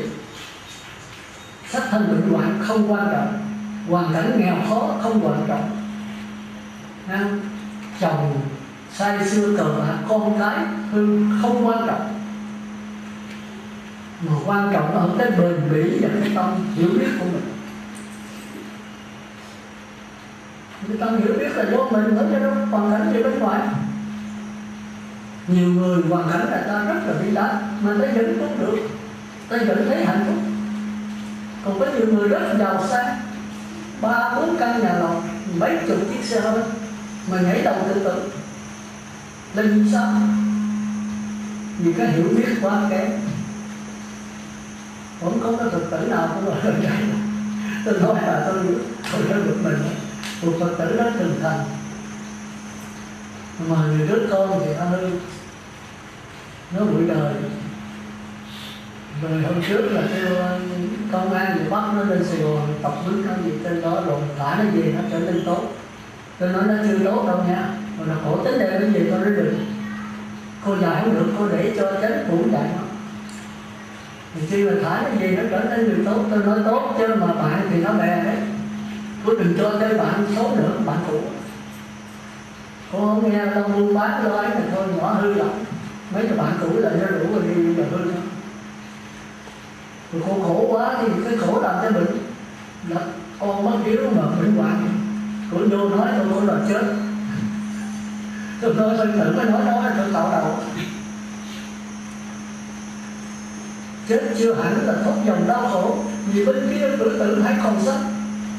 Phải là chết giải biết nó để con nên chết. Tôi cũng chết. Đừng sống lại. Mà chết giải biết vấn đề không? Tôi chết trong cái trạng thái đau khổ, trạng thái bực bội con, trạng thái bệnh hoạn. Thì cô sẽ tìm sát thân, bệnh hoạn sát thân trong hoàn cảnh khổ sở. Tâm nào thì hoàn cảnh tốt. Ở trên thì con nên nhớ rằng sẽ có ngày tốt.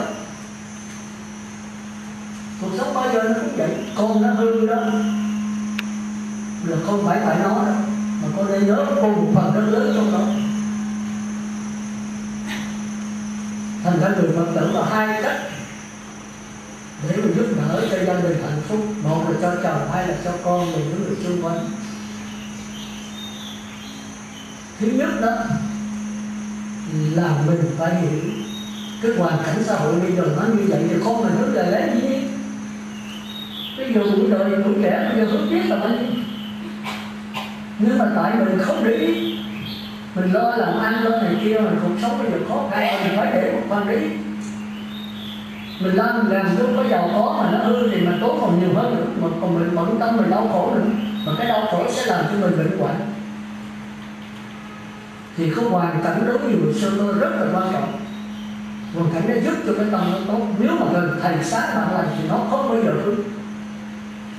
Mà cuộc sống không có bạn làm sao được. Thì cô phải kiếm bạn tốt rồi khuyến khích mấy bạn đứng chơi với nó thường. Mà bạn tốt xấu thì cô coi, hãy nó thuốc, nó mở miệng chửi thề thì đây là bạn xấu. Coi cái cuộc sống Cái Phật tử kính nhà sư đâu phải là ông nói pháp giỏi, mà lo cái cuộc sống của ông. Chúng ta kính Đức Phật đâu phải là kính Ngài nói pháp giỏi đâu, mà kính Ngài nói cái gì Ngài hành được cái đó. Cái đời sống này rất là thanh cao, rất là đáng kính. Thì cũng vậy, cô là kinh nghiệm hơn con thì cô coi đứa nào tốt cô cho nó làm, cô khuyến khích nó và năn nỉ bạn đến chơi trường với nó.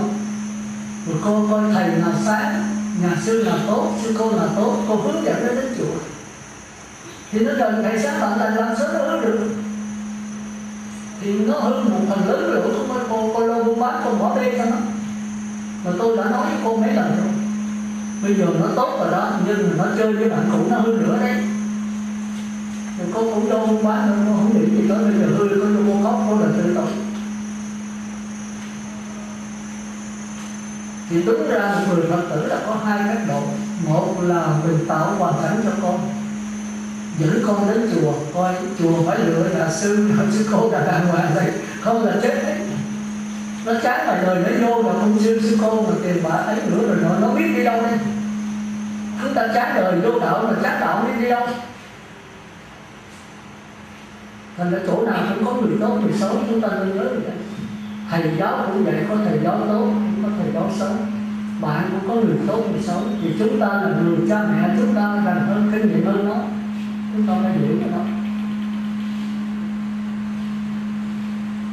Còn cách thứ hai nữa đó là quan trọng hơn, là chúng ta biết rằng nó hư, chồng mình hư, con mình hư. Nếu mà nhiều tu cao nữa đó, giàu nhiều tiền rồi, thì chúng ta thấy cái lỗi ở mình. Mình phải có định lực vừa giúp thêm thầy sáng bạn này, chính mình phải giúp cho chồng, cho con mình trở nên được tốt. Còn nếu mình kém quá thì nương phải thầy sáng bạn này. Còn nếu mình mong làm nữa đó là mình phải giúp đỡ cho thầy sáng bạn này. Bằng cách nào? Bằng cách quý vị niệm Phật đến rồi một cái niệm Phật phải đến khỏi cần niệm Phật nữa. Tức là định lực quý vị rất mạnh. Quý vị có thể giúp đỡ bạn được, giúp đỡ chồng được. Giúp đỡ làm cái gì? Là bây giờ cái tâm mình yêu là mình quán cuộc đời vô thường, vô ngã, khổ đau. Thì chính cái sáng suốt này mình thấy lỗi không phải ở chồng, không phải ở con, không phải ở xã hội, mà do tất cả là do nhân duyên thôi. Tất cả không phải tại ai hết. Còn nếu tại đó là chính tại mình. Chúng ta phải tu cái đó. Nếu mình không nói nhân duyên, mình đổ lỗi cho mình trước tiên. Xử lý chồng mình hư đó là tại mình làm không tròn bổn phận người vợ. Xử lý con mình đó là tại mình không làm tròn bổn phận người mẹ. Người vợ là sao? Phải săn sóc, tân tiêu, lo lắng cho chồng. Con mình phải để ý tới nó, mình thương yêu nó, mình giúp đỡ cho nó qua những cái khó khăn. Ví dụ chồng mà đi làm việc ở sở, thì chúng ta biết là việc một ngày 8 tiếng, mà đó đụng vé đá tầm lúc. Thì cái về nhiều cái buồn phiền, mà gặp bài đỡ với chồng thì mà làm sao mà sống được. Mà nếu mà về gặp người đỡ an ủi cái cũng sắc mặt chồng buồn thì phải hỏi han khuyên lên chồng. Người ta thường nói đó, ăn con tàu lấy vợ giật, mà ở nhà Tây là chỗ đó. Người đàn bà thì họ đối với chồng đó kêu là chồng chúa vợ tôi, họ rất lo lắng cho chồng. Thì tôi đọc trong cái sách đó kể là chồng phải đi làm việc, người vợ đem quần áo mặc được cho chồng, đi nhớ đi giày để cho chồng.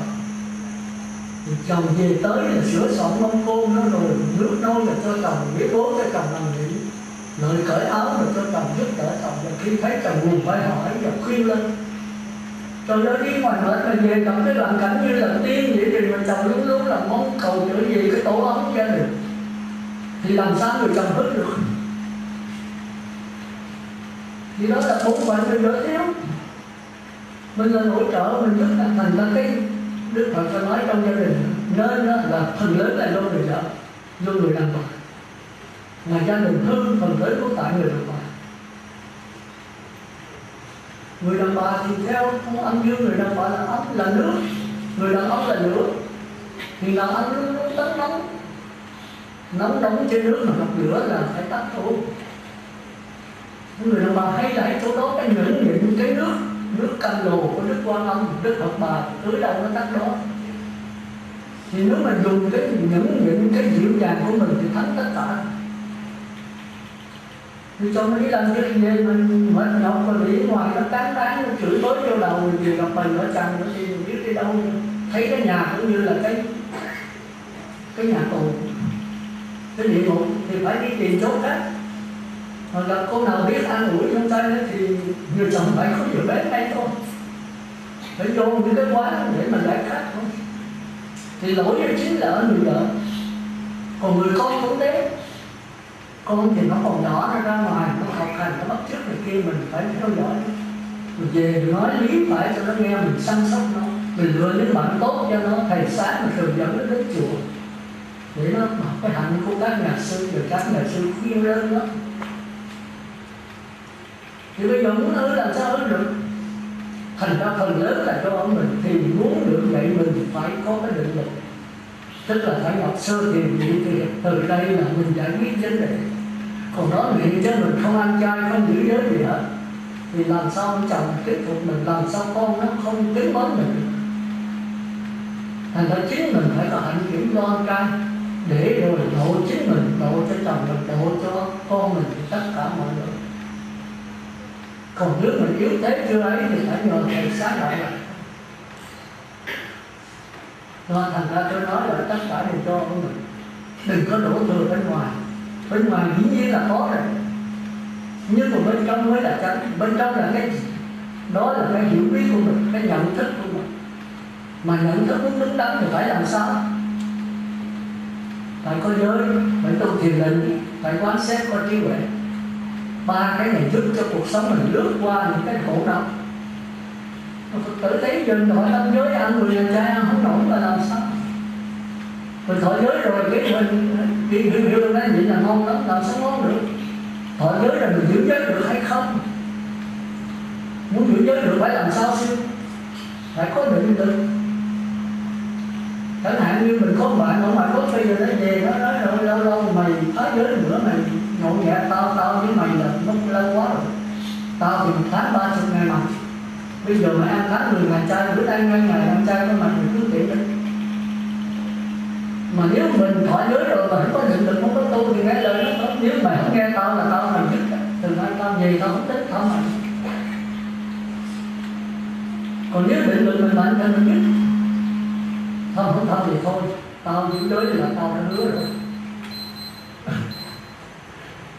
Tiếng 10 phút thì tao phải giữ rồi. Đó thì do cái định lực này mình có thể thắng được, là do mình có tu tập. Ít nhất cũng là khỏi cần niệm Phật, mà chỉ có tiếng niệm Phật có định lực rất mạnh, muốn làm cái gì là thành công. Nhưng mà nếu mình không quán xét nó thoát từ vô thường, vô ngã khổ đau thì mình làm cho tình bạn chứ. Mặc dù được mình nhưng mất bạn. Nó tiếng mến mình bây giờ nó lại xa mình thì nó lại xa rõ thêm. Thành ra phải quán xét của mình vô thường, vô ngã khổ đau, mình phải có cái trí tuệ, có cái pháp lý để mình thắng mình mà mình độ được nó. Mình phải phân tích cho nó thấy là mày uống rượu, mày ăn thịt nó hại như thế nào. Có người ăn chay mà không biết cái lý do ăn chay chết rồi. Nói tại con kính sư biểu con ăn là con ăn, không nói vậy là không được. Đạo Phật phải làm cái gì là phải có hiểu biết, không hiểu biết là không làm. Đặng trước tiên là cái niềm tin những gì mình so giúp đỡ người khác. Và tại sao có ăn chay? Thì mình phải biết là vì lòng từ bi. Lời thú nó không có cha mẹ đem, mà mình bây giờ ai bắt cha mẹ đem, mình bắt mình giết mình chịu không? Lời thú nó cũng vậy. Thì cái lòng từ bi, cái tình thương mà mình ăn chay. Cái thứ hai là cái sự thù oán. Lời thú nó cũng có linh hồn. Mình giết nó chết chứ còn linh hồn đó nó có đủ được, thì linh hồn này sẽ báo oán mình. Nó làm cho mình bệnh hoạn, cho mình bị tai nạn xe cộ, rồi trước khi chết nó không cho mình đầu thai cho ý muốn. Cái thứ ba là tuổi thọ, giết nhiều quá mình thay vì sống 80 còn có 30 thôi. Không giết mà phải phóng sanh nữa. Và thứ tư là làm cho máu mình trở nên tốt. Thứ năm là máu tốt mà ít có sân giận. Thành ra mình thấy dài dài có nhiều ích lợi nó rất là rõ ràng. Mình giờ trình bày cho bạn mình biết là nó thấy mình rất có lý. Mà nếu ăn mặn rồi thì máu thú thành máu mình, nó sẽ bị ung thư, sẽ tiểu đường, sẽ tai biến đủ thứ đó. Thành ra chẳng những ích lợi cho mình mà độ được bạn, độ tất cả mọi người. Thành ra Phật tử là khi mà kêu ăn chay phải hỏi tại sao, và khi kêu ngồi thiền mình phải hỏi làm sao ngồi thiền có ích lợi gì, ngồi thiền như thế nào là đúng, như thế nào là sai, mình phải hiểu biết. Muốn mọi người Phật tử là phải hỏi. Thành ra người Phật tử đến thăm tôi đầu tiên là tôi phải hỏi có thọ nam giới không, có ăn chay không, ăn chay ích lợi như thế nào, thọ nam giới ích lợi thế nào, có ngồi thiền, có niệm Phật không, niệm Phật thì sao, niệm Phật như thế nào phải gọi là niệm tâm. Cái đó là mấy cái quan trọng. Thật sự đến tôi là tôi bắt đầu ở mấy cái đó thôi, chứ hỏi tùm lum la bệnh hoạn này kia, hay là ở nhà buôn bán làm sao làm giỏi, tôi không có cái vụ đó đâu. Vụ đó là vụ đòi quá đi. Thành ra có nhiều người tôi rất thích tôi, mà có người tôi rất là chán tôi, không dám đến. Thì tôi thích dạy thà là vậy. Thì đó là điều thứ nhất mà tôi nói về vấn đề cầu an, cầu siêu, trai tăng, khai thỉnh. Bây giờ nói về phần thứ hai hết rồi. Phần thứ hai đó thì khi chúng ta sống ra thì có mắt, tai, mũi, lưỡi, thân, ốc đều do cái linh hồn điều khiển. Khi mà mắt, tai, mũi, lưỡi, thân, ốc đứt bóng rồi thì còn cái linh hồn, tức là cái làm sống. Là do cái ý chí, cái niệm muốn sống nó ôm lấy cái kinh nghiệm, kiến thức, ký ức, kỷ niệm cho linh hồn đó làm cái ta. Rồi chính cái ta này đó là cái nghiệp tốt xấu, nó sẽ sanh vào cảnh giới tốt xấu như tôi nói hồi nãy.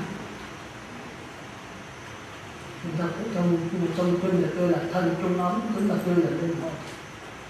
Thì linh hồn đầu thai vào cảnh giới như thế nào, lúc sống thì chết như thế đó là phần thứ ba, là cảnh giới chúng ta phải đầu thai vào đó.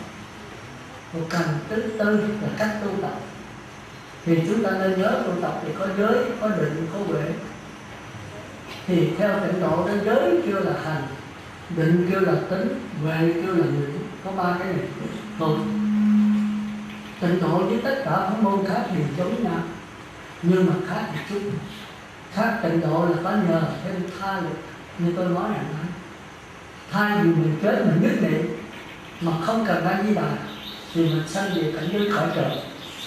Mà cõi trời có cõi không có Phật pháp, thì ở đó sung sướng hưởng hết phước thì sao? Sao lại trở lại? Thay vì vậy mình không ở ngoài nữa, không sanh được cõi trời, mình xin vào đó hội không Phật A Di Đà, Phật Thích Ca thì mất rồi.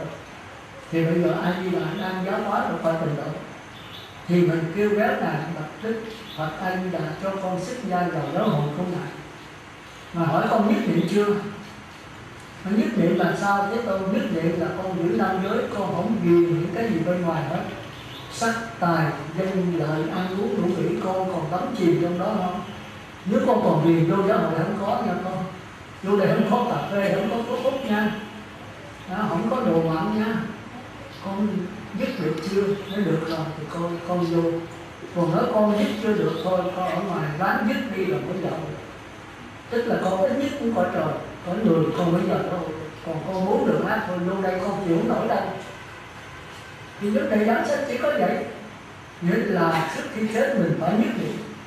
Nhất niệm có nghĩa là dứt vợ con, tiền bạc, nhà cửa, gì mất tích gì phải dứt hết. Thì Phật A Di Đà hiểu tốt. Còn mình chưa dứt được, mình lúc thì nhớ A Di Đà, lúc nhớ cái con, lúc nhớ tiền bạc, thì làm sao này đến mình về đó là không có tiền bạc, không có thuốc hút mà làm sao? Thì chúng ta thấy nó rõ ràng như vậy thôi. Nhưng mà mình nói đợi trước khi chết mà làm nổi đâu. Bây giờ đang sống mình còn thích tiền bạc, còn thích hút thuốc, còn thích cờ bạc, bây giờ đợi khi chết dứt làm sao dứt được? Bây giờ dứt rồi thì chết là dễ dàng dứt thôi.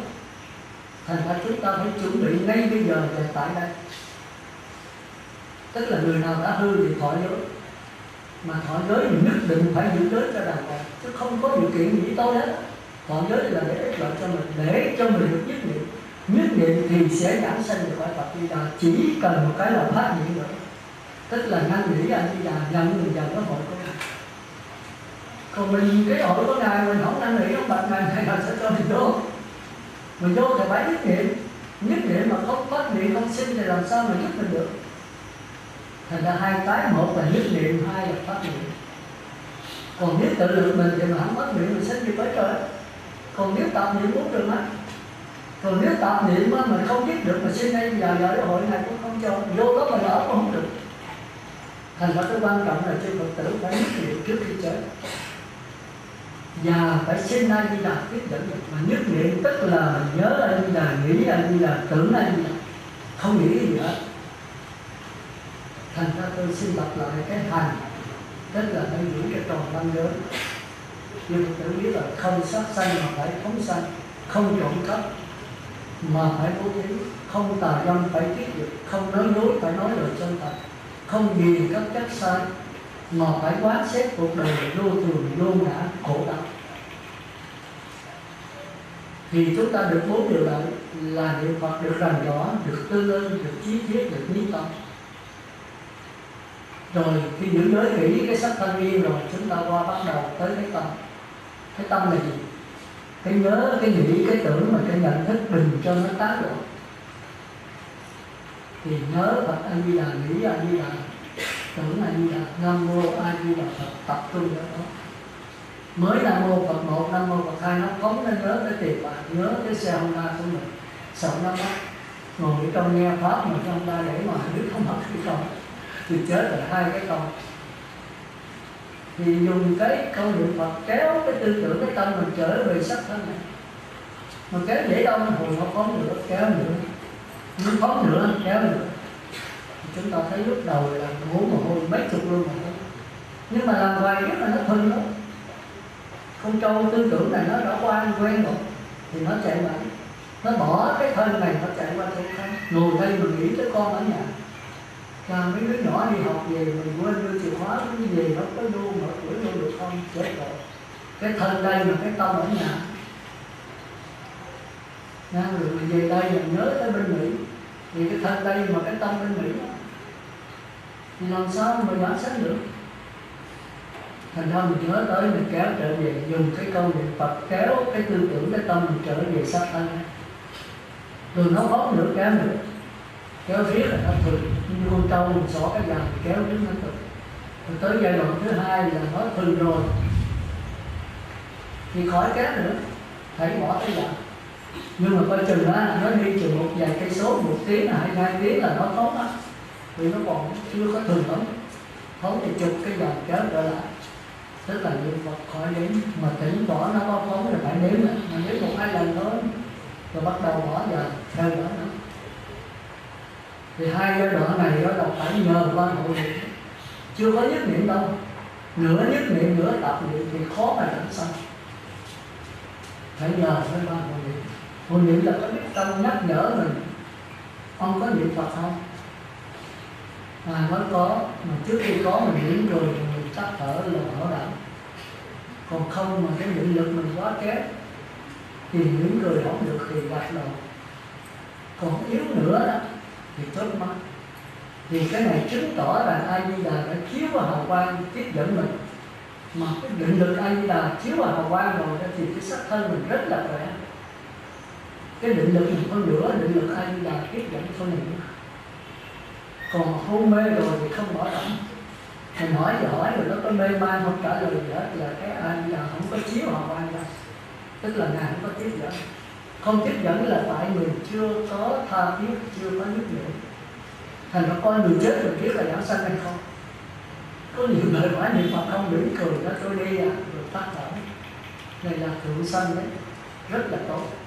Còn có người cái tha thiết nó kém quá thì chỉ có gật đầu thôi. Có người kém nữa là chỉ có chớp mắt cho biết là cái định lực quá yếu. Mà định lực yếu thì A Di Đà cái cảm của Ngài yếu.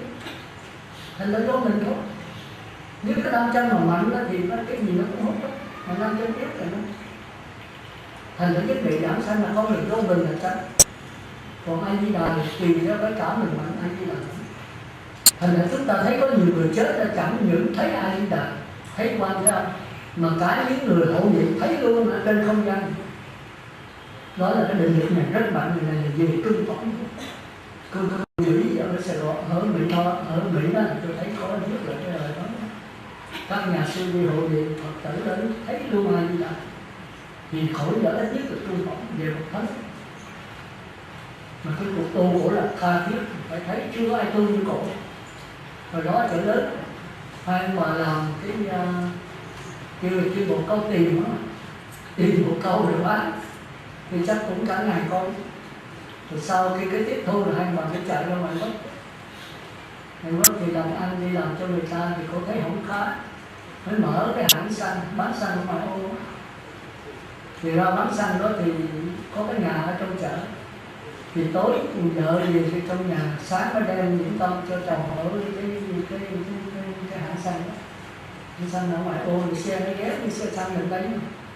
Thì sáng cái cổ vô thì cổ mở cửa là thấy ông chồng mình nằm chết, cái cổ ngửa lên giống như mà con bồ câu vậy đó. Thì cổ cắt quen, cổ thấy ông chồng chết giống con bồ câu rồi. Hồi đó mình cắt cổ bồ câu sau ông chồng chết trên bàn cũng rửa cổ đến mình. Không biết rồi, cổ nói là bỏ. Tới chồng mình tới mình ở đây, nhưng mà chồng là tránh các bồ câu chết là cổ thì là phụ trợ thôi. Còn hai mà tức là cái tâm phải đồng ý hết, chứ phải cổ không đồng ý đâu phải đâu. Thì cổ biết rồi. Thôi cổ về cái là mình nghĩ thì nó truy tìm thủ phạm, giết chết mà không biết ai. Cổ mới là rút đơn khiếu nại, rút việc, không có kiện gì hết. Cô biết đây là cái nhân quả, biết trong cái tên cướp này là cái bồ câu mình phải giết, bây giờ nó hiện ở đây nó trả thù đó thì theo cái nhân quả Phật giáo. Thì thôi cô rút khiếu nại và cô bắt đầu về bán cái hãng xăng đó luôn, bán nhà luôn, mướn cái nhà nhỏ xíu rồi chia tiền bạc cho con hết. Bắt đầu vô trong chùa, bao nhiêu tiền cúng vô chùa, xin ở một cái cốc riêng để mà niệm Phật. Niệm Phật rất là tinh tấn. Vài tháng sau thì phát hiện cái bệnh đi, cô bác sĩ nó ung thư, cô bị di căn tùm lum đó. Cô giỏi lắm là 3-4 tháng nó chích xạ trị gì đó, cô có thể kéo dài 6 tháng năm không, phải chết thôi. Mà nếu mổ là chết sớm thì xạ trị là nửa chừng thôi. Rồi cuối cùng là cổ không chịu xạ trị luôn. Con là vậy đó, chịu đau nhất mà biết là không xạ trị là đau nhất cuối cùng. Còn nó chịu được phải cái quả báo của mình. Cô chỉ niệm Phật, nhớ Phật, tưởng Phật, cái này là những cái đau nhất. Chúng ta thấy con định lực rất là. Rồi cuối cùng đó, trước khi chết, cổ biết trước ai đi làm món mộng hiện ra cho cổ hẹn ai đi làm bữa đồng. Bữa mấy là rằm tháng mấy, 12 giờ trưa là cổ đi. Ai đi làm thất này. Thế là cổ cho mấy thầy hay là không có cho báo cho nhiều. Một số mấy sư thôi, mấy thầy thôi, là một số con cái với bạn thiết vậy. Thì con ngồi kết giờ có niệm Phật, thì có nói ai đi là đến tiếp dẫn con. Thôi con xin tiếp từ tất cả con đi thì ta dồn lên không gian thấy ai đi là quan tâm lại chút xíu. Giờ một số thanh tịnh là hạ xuống một cái. Thì chúng ta thấy là của con người định lực mạnh đấy. Nhớ dứt hết tất cả mà đau khổ mà xạ trị, không đem xạ trị luôn. Chịu đau nhất để rồi chết mà tu tập cái mạnh ai đi là cái nhất không phải tu tới khổ hết. Thì chúng ta biết con người định lực mạnh. Mạnh cho đến nỗi mà ai đi đào quan tâm hiện ra rồi đó hiện không phải là các ngài muốn hiện đâu. Nếu mà có cái định lực mạnh, cái chiếu cảm mạnh thì cái ứng hiện các ngài. Rồi nó còn kể là tôi thấy đúng, cái thế giới cực lạc nó không phải như thế giới này, nó có không gian, nó bao la trùng khắp. Mà ai mà muốn biết thì cái tâm cung kính thì nhảy tới một chục cái chân này không có dính đâu. Nó có hình mà nó không có cái cứng ác, không có cái chướng ngại mà nó xuyên suốt. Rồi muốn coi kỹ nó coi cái hình này, coi ý đặt đó không có bóng. Giống như cái bình bông tôi ngồi đây có cái bóng. Mà Đức Phật A Di Đà Quan Tâm mà ngồi để dồn xuống dưới đất là không có bóng. Chỉ có cái hình trên đó là xuyên suốt, tức là chỉ là cái hào quang nó chớp nhoáng. Mà khi ngài xuống rồi là cái ánh sáng mặt trời mặt trăng mờ hết. Và cái hào quang, cái ánh sáng này rất là mát dịu, mình cảm thấy một cái trạng thái nó an lạc kỳ lạ. Còn có cõi trời thì ít, còn có ma quỷ thì nó nóng, chứ không nóng. Thì chúng ta phải nhớ đó là những điều mà quý Phật tử nếu có học về cảnh giới tánh cảnh sát na sanh diệt thì sẽ hiểu được.